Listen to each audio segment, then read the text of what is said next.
Você se sente travado com o teu paciente? Parece que vocês chegaram ali na 10ª sessão e só estão conversando? Não tem evolução? A faculdade, por vezes, ela trata o psicodiagnóstico, o diagnóstico do teu paciente como se fosse algo mecânico, como se fosse um rótulo ou algo para engessar o tratamento. É importante entender que o psicodiagnóstico, o diagnóstico propriamente dito, ele não é algo que engessa ou que trava o teu atendimento. Na verdade, ele é algo que te liberta da insegurança clínica que pode acontecer em algumas situações. Eu gosto de trazer sempre uma analogia de você entender o diagnóstico não como um rótulo, mas sim um mapa. Eu sou uma pessoa péssima para localização. Eu tenho dificuldade para decorar um endereço, o caminho qual eu tenho que chegar ou percorrer para chegar nesse endereço. Então eu gosto sempre de utilizar o Google Maps para qualquer coisa que eu vou, para qualquer lugar que eu vá. E eu gosto de fazer essa analogia com o psicodiagnóstico. O diagnóstico ele é como um mapa que te ajuda a entender qual é o ponto A e o ponto B, que é o qual você precisa chegar com o teu tratamento. Se você não entende isso, se você não sabe onde você está e onde você precisa chegar, você vai jogar conversa fora com o teu paciente e vai sentir como um barco à deriva no decorrer do tratamento. Então entenda o diagnóstico como algo que é para dar sentido para o tratamento e não necessariamente algo mecânico, rótulo ou engessar. Eu já ouvi de alguns psicólogos algo mais ou menos assim: eu preciso ter uma escuta mais atenciosa ao meu paciente, eu me dedico mais a ouvir ele do que necessariamente tomar nota de algumas coisas. Ok, é importante, essa escuta ativa ela é importante, mas a escuta ativa também é você categorizar o problema do teu paciente, ou melhor dizendo, você tomar nota de algumas coisas, tomar nota de alguns pontos e depois classificar isso, compreender o funcionamento melhor de tudo isso. Não é só ouvir e acolher. Não, é ouvir, acolher, mas também ter intervenções voltadas para a demanda específica do paciente. E aí aqui a gente entra no ponto.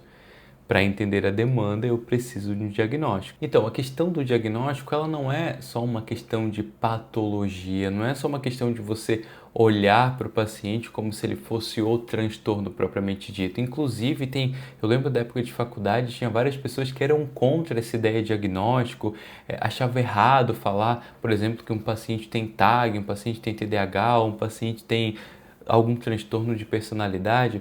Mas entenda, para a gente começar, nem vamos falar necessariamente do tratamento, mas se a gente fosse falar de estudos, não seria possível realizar estudos sem uma categorização dos sintomas, ou seja, sem um diagnóstico. Como é que a gente poderia entender a prevalência do TDAH ou como que a gente poderia entender o curso dos transtornos de personalidade ou de um transtorno de ansiedade? A gente precisa entender como é que funciona, entender essa categorização de sintomas, né, desse funcionamento de determinados transtornos para que a gente saiba intervir de uma melhor forma. Então, é, é, é extremamente viável que você entenda que o diagnóstico é importante para o teu tratamento. Aqui cabe um ponto, né? E isso eu vou falar nos próximos vídeos. Obviamente tem paciente que vai chegar no teu consultório e ele não vai ter um diagnóstico. E já entra aquele, né? Não diagnosticado, ok.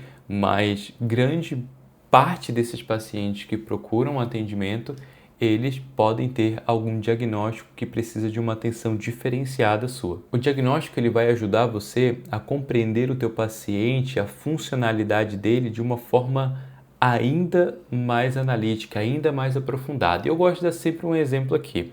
Pense assim, se uma pessoa comenta contigo que vai comprar uma arma, bom, dependendo do caso, ela está comprando uma arma porque ela quer praticar tiros, melhorar o tiro ao alvo, ou que ela participa de um campeonato, ou que ela participa de caça, enfim, ela comprou uma arma destinada a essa função específica, mas um paciente deprimido, em um processo difícil de vida ou com algum transtorno de humor em uma fase crítica, comprar uma arma pode ser um sinal de alerta.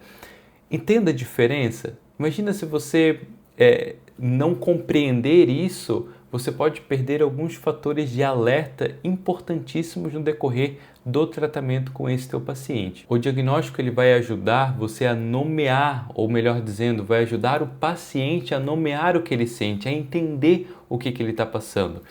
várias pessoas que passam pelo consultório, após elas receberem o seu diagnóstico, elas passam a compreender melhor o que elas estão passando, o funcionamento daquilo que elas estão passando e principalmente ter um nome para aquilo que elas estão passando, porque a dúvida, ou às vezes elas até, vamos pensar assim, uma pessoa com TDAH, por vezes ela acha simplesmente que ela é uma pessoa desorganizada e ela já tentou N formas de se organizar e não conseguiu. Compreender que ela tem esse diagnóstico ajuda ela a ter estratégias mais específicas e mais direcionadas para o problema que ela possui ou para a dificuldade que ela possui naquele momento. Então, o diagnóstico ele vai te ajudar ao paciente, melhor dizendo, a nomear o que ele sente, a compreender o que ele sente e dar um novo rumo para aquela situação ou para aqueles desafios que ele vem enfrentando. Bom, conforme já dito aqui antes, especificando um pouco mais, quando você entende a importância do diagnóstico, você acaba compreendendo melhor os dados alarmantes. Então, tem diversas questões alarmantes que podem sinalizar aqui no teu tratamento, no decorrer de todo o processo terapêutico com o teu paciente, que você vai precisar tomar nota e, por vezes, vai precisar fazer alguma intervenção mais específica, mais direcionada ou até mesmo um pouco diferenciada. Se eu fosse resumir tudo que eu disse até esse momento específico, eu diria que o diagnóstico ele traz uma segurança clínica para você. Ele te ajuda a compreender por onde você começa, qual é a parte principal ou a parte mais alarmante do tratamento ali que você precisa dar uma atenção diferenciada. Ele ajuda você a categorizar se são mais de um sintomas ou, melhor dizendo, mais de um diagnóstico. Ele te ajuda a compreender qual tratar primeiro, qual veio primeiro.